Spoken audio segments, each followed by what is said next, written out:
This channel does not promote any violent, harmful, or illegal activities. All content provided by this channel is meant for an educational purpose only. MDH chana masala এখন ছোলা হোক বা বরবটি দানা, সাদা চানা হোক বা কালো, সব রান্নাই হবে অসাধারণ। বিকেল ৫টা শুরু করছি আজকের পাঁচ কথা মানেই এখনো পর্যন্ত যা যা ঘটে গেছে তার মধ্যে থেকে ঝাড়াই বাছাই করে সেরা খবর আর তার চুলচেরা বিশ্লেষণ। আজ পাঁচ কথায় কোন খবরগুলোর দিকে নজর, প্রথমে বিগওয়ালে দেখাই আজকে পাঁচ কথার প্রধান দুটো ইস্যু। প্রথম ইস্যু, পাঁচ কথার প্রথম ইস্যু আবার কেষ্টর হাতে হাত করা। দেখাবো আপনাদের পাঁচ কথায়। ইস্যু ২, বিতর্কে অ্যাডভান্টেজ আবার মামলা। কেন বলছি এই কথা দেখাবো বিস্তারিত পাঁচ কথায়।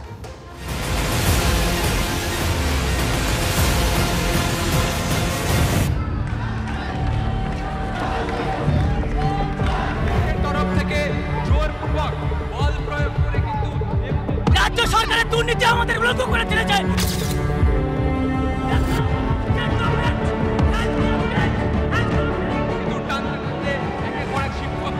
এই নগ্ন বিচার ব্যবস্থা থেকে নগ্ন রাজ্য সরকার সমস্তটাই নগ্ন হয়ে গেছে। এরা পুরোটাই নগ্ন। পুলিশের নির্যাতন দলদাসে পরিণত হয়েছে। পুলিশ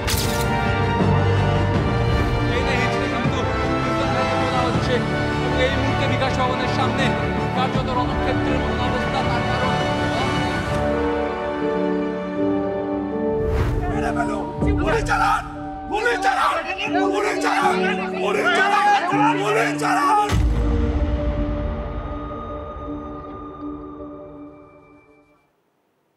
ছবিগুলো দেখলেন?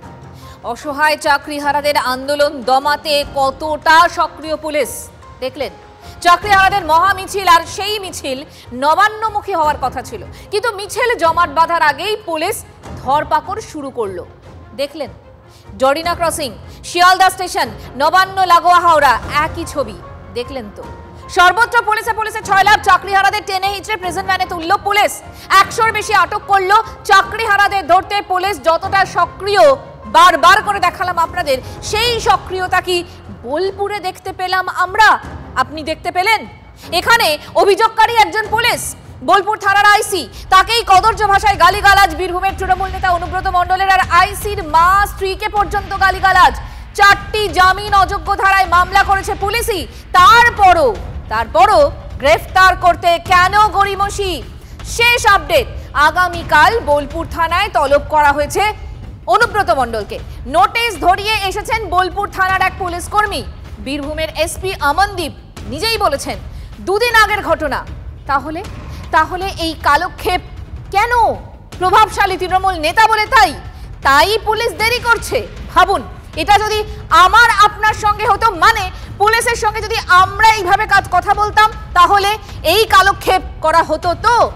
আম জনতা করলে, অপরাধ করলে পুলিশ এভাবে ছাড় দিত তো? আমাদের এসে বোলপুর লিটল আন্ডার কমপ্লেন করেছেন কি 2 দিন আগে ওনাকে একজন এখানে লোকাল নেতা ওভার টেলিফোন ভার্বাল অ্যাবিউজ করেছে।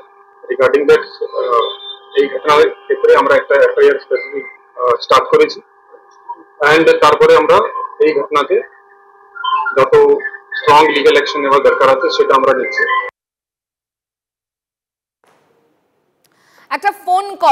একটা ফোন কল কি ধরনের অশ্লীল হতে পারে অনুব্রত মণ্ডল তার উদাহরণ দিয়েছেন। তাও আবার একজন থানার আইসিকে ফোন করছেন তিনি। আইসির মা স্ত্রীকে নিয়েও গালিগালাজ করতে তিনি ছাড়েননি। শোনাবো, আরো একবার আপনাদের শোনাবো, যদিও তার সত্যতা, ওই অডিও ক্লিপের সত্যতা স্বীকার করে নিয়েছেন অনুব্রত মণ্ডল নিজেই। হ্যালো, হ্যাঁ বলুন। তোর পশু ডেপুটেশন দিয়ে তোর বাংলো পর্যন্ত যাব, তোকে বার করে নিয়ে আসবো। আপনি কি বলছেন? আমি অনুব্রত মণ্ডল বলছি। তোর বউ দারুণ দেখতে, আমাকে যে নিয়ে এসছে এটা বল। তুই ফোনে রেকর্ড করছিস, আমি সব জানি। পশু যখন ডেপুটেশন দেবে না, তোকে কোয়ার্টার থেকে মারতে নিয়ে আস। না, কি হয়েছে, মানে ঘটনাটা কি? পশু তো কাল পশু ডেপুটেশনের ডেট কর বার করে 13,000 বোলপুরের লোক হয়েছে না? 13,000? 12,000 লোক হয়েছিল বোলপুরে। প্রচুর লোক। বলেছি তোর মাকে ইচ্ছা হচ্ছে রে পক্ষে। আপনি আপনি আপনি একজন দায়িত্বপ্রাপ্ত লোক, আপনি এভাবে কথা বলছেন? হ্যাঁ, হ্যালো রাজীব কুমার, আমি অনুব্রত মন্ডল বলছি। সরবে না নাকি? পশু ডেপুটেশন দিয়েছি, মারবে কি মারবো দেখুন। আমি আমার 10,000 লোক হয়েছে বোলপুরে,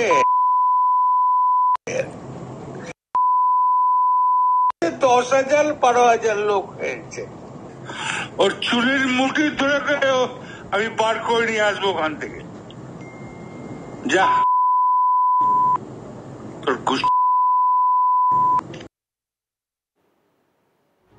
সিজার মন্ডল আমাদের সহকর্মী এই মুহূর্তে নিউজ রুমে রয়েছে, কথা বলবে একটু সিজারের সঙ্গে। সিজার, 4টা জামিন অযোগ্য ধারায় মামলা, অভিযোগকারীকে পুলিশ নিজেই, এবং এখনো পর্যন্ত অনুব্রত মণ্ডল নিজেই স্বীকার করে নিয়েছেন যে এই কণ্ঠস্বর নিয়ে যতগুলো বিতর্ক ছিল আদৌ সেটা অনুব্রত মণ্ডলের কিনা সেটা কিন্তু তিনি নিজেই স্বীকার করে নিয়েছেন। কিন্তু তারপরেও আগামীকাল তলব করা হলো, মানে খানিকটা সময় দেওয়া হলো না পুলিশের এই গড়িমসি, কারণ কি? প্রভাবশালী বলে? দেখো, অবশ্যই সেই প্রশ্নটা উঠছেই। তার কারণ হচ্ছে এই ধরনের একটা অপরাধের ক্ষেত্রে তুমি যেটা একটু আগেও বলছিলে যে সাধারণ মানুষ, সাধারণ একজন নাগরিক যদি এই ধরনের অপরাধ করত বা এই ধরনের অপরাধের থেকেও অনেক লঘু, অনেক সময় হয়েছে কোনো জায়গায় পুলিশের সঙ্গে সামান্য ধস্তাধস্তি হয়ে গেছে, সেই জায়গাতেও কিন্তু একদমই জামিন অযোগ্য ধারায় সেই ব্যক্তিকে গ্রেপ্তার করা হয়েছে। এরকম ভুরি ভুরি উদাহরণ কলকাতা শহর বা এই রাজ্যে রয়েছে। কিন্তু সেখানে দাঁড়িয়ে দেখা গেল একজন রাজ্যের নেতা, বীরভূমের প্রথম সারির নেতা, তিনি এইভাবে একজন পুলিশ আধিকারিককে কদর্য ভাষায় গালিগালাজ করছেন। কিন্তু তারপরেও 2 দিন কেটে গেল এফআইআর করতে। প্রথম 2 দিন পরে এফআইআর হওয়ার পরও যে ধারায় এফআইআর হলো প্রত্যেকটাই জামিন অযোগ্য ধারা। একদিকে রয়েছে যেহেতু সে আইসি পরিবারের সম্পর্কে কদর্য ভাষা ব্যবহার করেছে, সেই কারণে যৌন হেনস্থার অভিযোগ আনা হয়েছে। কর্তব্যরত পুলিশ কর্মীকে বা সরকারি কর্মীকে কাজে বাধা দেওয়ার অভিযোগ রয়েছে, তাকে হুমকি দেওয়ার অভিযোগ রয়েছে, এবং সবকটাই যথেষ্ট জোরালো অভিযোগ রয়েছে। এবং যে সেকশনে এই এফআইআর হয়েছে সেগুলোর ভিত্তিতে পুলিশের কাছে কিন্তু তাকে গ্রেপ্তার করার পথে কোনো ধরনের বাধা নেই। তার কারণ অনুব্রত মণ্ডল নিজে স্বীকার করে নিয়েছেন এই কণ্ঠস্বর তিনি এই ফোন করেছিলেন। আর তারপরেও তাকে গ্রেপ্তার না করা নিয়ে অবশ্যই সেই প্রশ্নটাই আসছে। তিনি প্রভাবশালী রাজনৈতিক নেতা, সেই কারণেই হয়তো কোথাও তাকে আড়াল করার চেষ্টা হচ্ছে বা তাকে কোথাও বাঁচানোর চেষ্টা হচ্ছে গ্রেপ্তারি থেকে। অন্যদিকে রাজ্যের পুলিশ কর্তাদের একাংশের দাবি যে তাকে গ্রেপ্তার করলেও বেশিক্ষণ বা বেশি দিন তাকে হেফাজতে রাখা বা তাকে জেলবন্দি রাখা সম্ভব নয়, কারণ এই ধরনের অভিযোগের ক্ষেত্রে খুব দ্রুত জামিন পাওয়ার সম্ভাবনা রয়েছে। তার থেকেও বড় কথা, অনুব্রত মণ্ডলের শারীরিক অবস্থা ভালো নয়। যে গ্রাউন্ডে তিনি ইডির মামলায় জামিন পেয়েছেন, সিবিআই মামলায় জামিন পেয়েছেন, সেই একই গ্রাউন্ড দেখিয়ে তিনি দ্রুত জামিন পেয়ে যাবেন। তার থেকে তাকে দীর্ঘক্ষণ জিজ্ঞাসাবাদ, দফায় দফায় জিজ্ঞাসাবাদ তার অস্বস্তি আরও বাড়াবে, এই রকম একটা যুক্তি রাজ্য পুলিশের শীর্ষকর্তাদের একাংশ বলছেন। কিন্তু তারপরেও পুলিশ কর্মীদের মধ্যেই কিন্তু একটা বড় অংশ তারা এই গ্রেপ্তার না করা নিয়ে কোথাও প্রশ্ন তুলছেন। কারণ এই ধরনের অভিজ্ঞতা লিটন হালদারের প্রথম হলেও এছাড়াও কিন্তু একাধিক পুলিশ কর্মী যারা এই জেলায় কাজ করেছেন এর আগে বিভিন্ন সময়, তারা কিন্তু একই ধরনের অভিজ্ঞতার সম্মুখীন হয়েছেন এই অনুব্রত মণ্ডলের কাছ থেকে। সিজার, তোমাকে ধন্যবাদ। গ্রেফতার হননি অনুব্রত, তবে দলের নির্দেশে ক্ষমা চেয়েছেন, অর্থাৎ অপরাধ স্বীকার করে নিয়েছেন।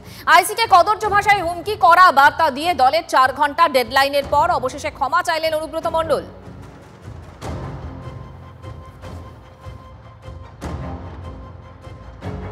পুলিশকে গাল দেওয়ার কথা আমি কোনদিন ভাবতেই পারি না। পুলিশকে গাল তো যদি দেয় আমি তাকে অপমান করি, কোনো ঝগড়াঝাটি করতে দিই না। আমি খুব দুঃখিত, কারণ আমি ওষুধ ফষুধ ডাক্তার খাই তো অনেক ঘুমের, আর আমি এখন 10টার সময় ঘুমিয়ে যাই এবং ঘুমের ট্যাবলেটও খাই। সেই সময় ঘুমটা ভেঙেছে। নুরুল যে ছেলেটা আমাদের খুব ঘি দেওয়ার খুব ভালো ছেলে, ওর বাবা বলতো আমাদের দল করতো, বাবার করার পর ও দল করে, খুব নিরীহ ছেলে, ভালো ছেলে। ওকে যখন মেরে পা হাত ভেঙে দিয়েছে আমার মনটা খুব খারাপ, নিজের রাগ সামালতে পারিনি। এটা স্বাভাবিক, আমি বলেছি, এর জন্য আমি দুঃখিত, আমি ক্ষমা প্রার্থী। এটা যদি স্বাভাবিক আমার মুখ থেকে এই কথাটা বেরোনো উচিত নয়, তার জন্য আমি দুঃখিত এবং ক্ষমা প্রার্থী।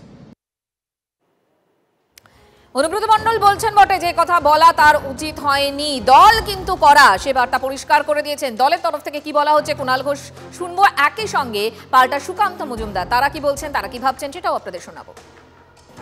অনুব্রত মণ্ডলকে এই কথাগুলি তিনি বলেছেন অত্যন্ত আপত্তিকর। পার্টি অনুমোদন তো করেই না, পার্টি নিন্দা করছে এবং অনুব্রত মণ্ডলকে কড়া নির্দেশ পার্টি দিয়েছিল 4 ঘন্টার মধ্যে দুঃখ প্রকাশ করে বিবৃতি দিতে হবে। তো উনি 4 ঘন্টার মধ্যেই দুঃখ প্রকাশ করে বিবৃতি দিয়েছেন। পার্টি দেখছে বিষয়টা। যে পুলিশ মন্ত্রী একজন মহিলা, তিনি তাহলে অধস্তন পুলিশ কর্মচারীর বা অফিসারের তার স্ত্রী এবং মায়ের ইজ্জত রক্ষা করতে পারছেন না, সম্মান রক্ষা করতে পারছেন না। মাননীয় মুখ্যমন্ত্রী তিনি ইজ্জতকে তো টিকিট করে দিয়েছেন। ইজ্জত যখন টিকিট হয়ে যায়, উনি যখন রেলমন্ত্রী ছিলেন তখন ইজ্জত টিকিট করেছিলেন, তখন ইজ্জত রক্ষা করা যায় না, তখন ইজ্জত ওই কাউন্টারে পয়সা দিয়ে 5 টাকায় কেনা যায়। অনুব্রত মণ্ডলকে বারবার আশকারা দিয়ে এইভাবে বাড়ানো হয়েছে। এই দলই তৃণমূল কংগ্রেসই বলেছে অনুব্রত মণ্ডল বাংলার বাঘ, বীরভূমের বাঘ, বীরের মতো আসবে। মাননীয় মুখ্যমন্ত্রী দল বলে এই কথা বলেছে। আজকে সেই অনুব্রত মণ্ডল একদিনে এরকম তো হয়নি। আর আপনার কি মনে হয় অনুব্রত মণ্ডল একাই ধরনের কথা বলে পুলিশ অফিসারদের সাথে? তৃণমূল কংগ্রেসের সমস্ত নেতারা এইভাবে কথা বলে। একটা অডিও ক্লিপ বাইরে বেরিয়েছে তাই, নাহলে কোনো পুলিশ টেবিলের নিচে লুকোয়। পুলিশ টেবিলের নিচে লুকোতে এমন জায়গায় পৌঁছে গেছে যে নিজের ঘরের বউ মায়েদের ইজ্জত বাঁচাতে পারছে না, সম্মান বাঁচাতে পারছে না। দেখুন, এই প্রথম অনুব্রত মণ্ডলকে খানিকটা কোণঠাসা লাগছে। পাশে দল নেই, প্রশাসনও সক্রিয়, গ্রেফতার না করলেও অন্তত জামিন অযোগ্য ধারায় মামলা করেছে পুলিশ। বীরের সম্মান কি তবে কেড়ে নিচ্ছে শাসক? অনুব্রত মণ্ডল তখন তিহার জেলে। গরু পাচার মামলায় সুকন্যার হাজতবাস চলছে। নেতাজি ইন্ডোরের সভা থেকে তৃণমূল নেত্রী মমতা বন্দ্যোপাধ্যায় বলেছিলেন, বীরের সম্মান দিয়ে ওকে জেল থেকে বের করে আনবেন, ঠিক আছে? কেষ্ট বেচারা, ওর একটু নিজেরই শরীর খারাপ, বীরের সম্মান দিয়ে ওকে জেল থেকে বের করে আনবেন, ঠিক আছে?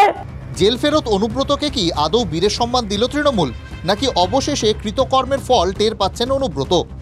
অনুব্রত মণ্ডল আর বীরভূমের তৃণমূল জেলা সভাপতি নন। অনুব্রত এখন বীরভূম তৃণমূলের কোর কমিটির সদস্য মাত্র। আইসিকে কদর্য ভাষায় হুমকি, কেষ্টকে ক্ষমা চাওয়ার ডেডলাইন দেয় তৃণমূল। Y+ ক্যাটাগরির সঙ্গে অতিরিক্ত নিরাপত্তা পেতেন অনুব্রত, সেই অতিরিক্ত নিরাপত্তা প্রত্যাহার প্রশাসনের। অনুব্রতর পাশে নেই দল, পাশে নেই প্রশাসন, এটাই কি স্পষ্ট হয়ে যাচ্ছে না? এর আগেও পুলিশকে হুমকি দিয়েছিলেন অনুব্রত। যদি কোনো প্রশাসন ভাবে নির্দলকে সমর্থন করব, সেই প্রশাসনের পুলিশের উপরে বোম মারুন। 12 বছর আগে বোমা মারার হুমকি নিয়ে পুলিশ আজও কোনো মামলা করেনি।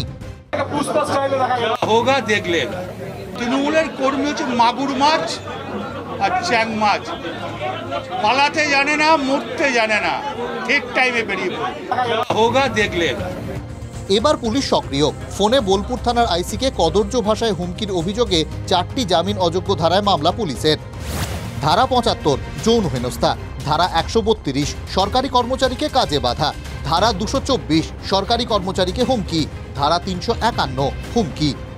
এবার কি আর দেখে নিতে পারবেন অনুব্রত, নাকি ঝুঁকতে বাধ্য করবে প্রশাসন? হিমাদ্রি মণ্ডলের রিপোর্ট, TV9 বাংলা।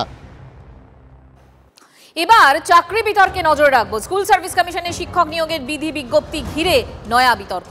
নতুন বিধি অনুসারে জোর দেওয়া হয়েছে শিক্ষকতার পূর্ব অভিজ্ঞতা এবং ক্লাস নেওয়ার দক্ষতার উপরে। আর সেখানেই কার্যত 10 গোল খেয়ে মাঠে নামবেন নতুন পরীক্ষার্থীরা।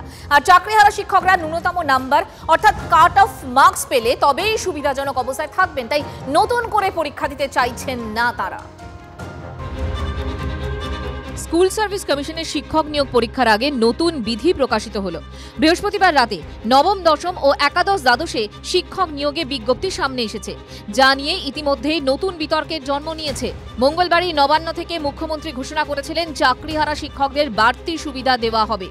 আমরা আরেকটা অ্যাডভান্টেজ দেবো, সেটা ডিটেলস এখনো তৈরি হয়নি। যারা কাজ করেছেন এতদিন তাদের একটা এক্সপিরিয়েন্স অ্যাডভান্টেজও আমরা দেব। নয়া বিধি অনুসারে জোর দেওয়া হয়েছে শিক্ষকতার পূর্ব অভিজ্ঞতা এবং ক্লাস নেওয়ার দক্ষতার উপরে। লিখিত পরীক্ষা নেওয়া হবে 60 নম্বরে, শিক্ষাগত যোগ্যতার উপরে থাকবে সর্বোচ্চ 10 নাম্বার। ইন্টারভিউয়ের ক্ষেত্রে নাম্বার থাকবে সর্বোচ্চ 10। শিক্ষকতার অভিজ্ঞতার উপর দেওয়া হচ্ছে সর্বোচ্চ 10 নাম্বার। লেকচার ডেমনস্ট্রেশনের জন্য সর্বোচ্চ 10 নাম্বার রাখা হচ্ছে। অর্থাৎ শিক্ষকতার অভিজ্ঞতা এবং লেকচার ডেমনস্ট্রেশন দুটি নতুন সংযোজিত হয়েছে। এই দুটি মিলিয়ে সর্বোচ্চ মোট 20 নাম্বার রাখা হয়েছে। দীর্ঘদিন পর পরীক্ষা দেবার সুযোগ পাবেন নতুনরা, যারা দীর্ঘদিন পড়াশুনো করে বসেছিলেন, পরীক্ষা দেবারই সুযোগ পাচ্ছিলেন না। অন্যদিকে চাকরিহারা শিক্ষকরাও এই পরীক্ষায় অংশগ্রহণ করতে পারবেন, কিন্তু দুই পক্ষই কার্যত শাঁখের করাতে পড়েছেন। তার কারণ টিচিং এক্সপিরিয়েন্স অর্থাৎ শিক্ষকতার অভিজ্ঞতায় যে 10 নম্বর দেওয়া হবে, সেই 10 নম্বর পেয়ে কোথাও অ্যাডভান্টেজে থাকবেন চাকরিহারা শিক্ষকরা, অন্যদিকে সেটাই ডিসঅ্যাডভান্টেজ হয়ে যাচ্ছে নতুনদের জন্য। শিক্ষকতার অভিজ্ঞতা থাকায় নতুন পরীক্ষার্থীদের থেকে 10 নম্বরে এগিয়ে থাকবেন চাকরিহারা শিক্ষকরা। তবে চাকরিহারা শিক্ষকরা তখনই বাড়তি সুবিধা পাবেন যদি তাঁরা লিখিত পরীক্ষায় কাট অফ মার্কস পান। 3 মাসের মধ্যে প্রতিযোগিতামূলক পরীক্ষার প্রস্তুতি নেওয়া সম্ভব। নতুন পরীক্ষার্থীরা পড়াশোনার মধ্যেই আছেন, তাদের থেকে এগিয়ে রয়েছেন ফ্রেশাররা। কাট অফ ক্লিয়ার করতে হবে আগে লিখিত পরীক্ষার, তবেই এই টিচিং এক্সপিরিয়েন্সের অ্যাডভান্টেজ পাবেন যোগ্য শিক্ষকরা। যেখানে তাদের প্রস্তুতি নেই, তাদের ঘর সংসার করতে হয়, চাকরি করতে হয়, সেখানে তারা এই কাট অফ ক্লিয়ার করবেন কি করে, সেখানে আবার অ্যাডভান্টেজ পেয়ে যাচ্ছেন নতুনরা। আমরা আমাদের ছেলে মেয়ের ভবিষ্যৎ গড়বো না, আমরা আমাদের ক্যারিয়ার নিয়েই পড়ে থাকবো। এই 7টা বছর পর আবার আমাদের ক্যারিয়ারের প্রশ্ন তুলতে হচ্ছে। আমি যদি পাসই না করি, সেই এক্সপিরিয়েন্স নাম্বার নিয়ে আমি কি করব? আমরা পরীক্ষাতে নেই। উনি বলেছিলেন যে আমরা তোমাদের চাকরিতে যেতে দেবো না, জোর গলায় বলেছিলেন। এখন বলছেন যে এক্সামটা 1 নম্বরে, রিভিউটা 2 নম্বরে। আগে আপনি রিভিউ কিউরেটিভে যান, তারপরে এক্সামে আসুন। সমস্ত ছেলেমেয়েরা শুধুমাত্র এসএসসির জন্য প্রস্তুতি নিয়েছে, তারা অনেকটা প্রিপারেশন এগিয়ে। সেখানে আমি স্কুল করব, আমার নিজের বাচ্চা আছে, আমি বাচ্চার পড়াশোনা দেখবো, আমার ফ্যামিলি দেখবো, তারপর আমি আবার পরীক্ষারও প্রস্তুতি নিয়ে একটা এত বড় কম্পিটিটিভ এক্সামে বসবো, এবং কিছু জিনিস বিষয় আমার কাছেও ক্লিয়ার নয়। তাহলে কি আবার মামলার গেরোয় পড়তে চলেছে এই পরীক্ষাও? আইনজীবী মহলের বক্তব্য, স্ট্যান্ডার্ডের আগেকার ডিভিশনের সঙ্গে এখনকার ডিভিশনের কোনো প্রকার মিল নেই, এবং এই রুল মোতাবেক কখনোই নিয়োগ হতে পারে না। তার সাধারণ কারণ হচ্ছে 2016 সালের রিক্রুটমেন্ট প্রসেস, তার মানে সেই সময়ে যে রুল ছিল সেই অনুযায়ী হতে হবে। 2025 সালের রুল অনুযায়ী সেটা করা যায় না। হলে সেটা যদি করা হয়, সেটা আদালত অবমাননা হবে। আমরা নিশ্চিতভাবেই আদালতের দ্বারস্থ হব। বিজ্ঞপ্তি নিয়ে প্রশ্ন তুলছেন আইনজীবীরা। আবার অ্যাডভান্টেজ ইস্যু নিয়ে মামলা করতে পারেন নতুন পরীক্ষার্থী এবং 2016 চাকরি না পাওয়া বঞ্চিতরা। Suman Mahapatra report, TV9 Bangla. ফের কেন পরীক্ষা দিতে হবে সেই প্রশ্ন তুলে শিয়ালদা থেকে নবান্ন পর্যন্ত অর্ধনগ্ন মিছিলের ডাক দিয়েছিলেন চাকরিহারা শিক্ষকরা। অভিযান শুরুর আগেই ধরপাকড়, একের পর এক শিক্ষক আটক। ধরপাকড়েও দমতে নারাজ শিক্ষকরা, আন্দোলন চলবেই বলে দাবি তাদের।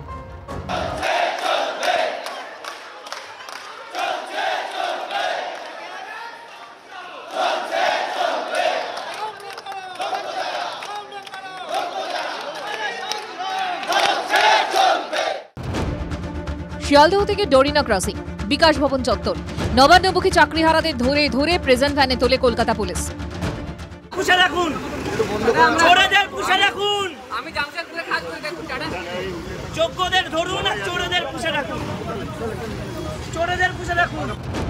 ধর্মতলাতেও চলে পুলিশের সাফাই অভিযান। আটক করা হয় একাধিক চাকরিহারা আন্দোলনকারীকে।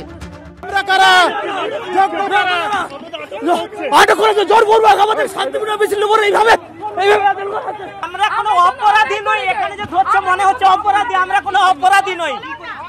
আমরা আমাদের বিরুদ্ধে কোনো অভিযোগই নেই, অথচ ধরে নিয়ে আসছে। আবেদন করছি প্রয়োজনে রিপেনেল হোক, যোগ্যদের বাঁচান। নির্বিচারে মহিলা চাকরিহারা শিক্ষকদেরও তোলা হয় প্রিজন ভ্যানে। আমরা শুধুমাত্র আমাদের প্রতিবাদে জানাতে এসেছিলাম, সেখানে দুটো মেয়েকে দেখে এদের এত ভয় লাগছে যে এরা দুটো মেয়েকে জোর করে তুলে নিয়ে যাচ্ছে। চাকরি ফেরত চেয়ে প্রেজেন্ট ভ্যানে ঠাঁই, টেনে হিঁচড়ে তুলল পুলিশ। এটাই এ রাজ্যের বর্তমান চেহারা। বিকাশ ভবনের সামনে ক্ষোভ উগরে দিলেন চাকরিহারা শিক্ষকরা।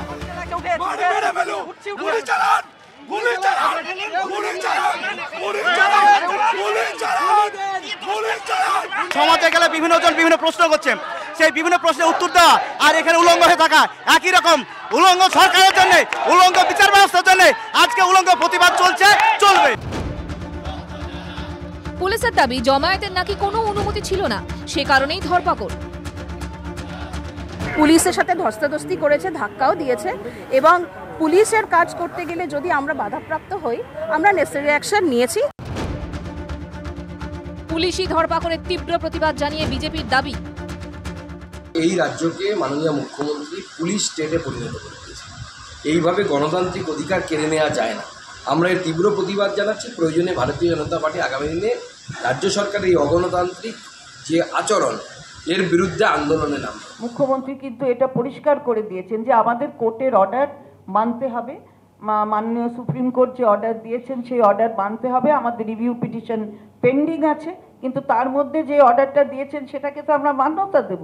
সুতরাং আমরা সরকারের পক্ষ থেকে কালকে অলরেডি এই এসএসসি যে রিভাইজড রুলস সেই রুলসটাকে প্রকাশ করা হয়েছে।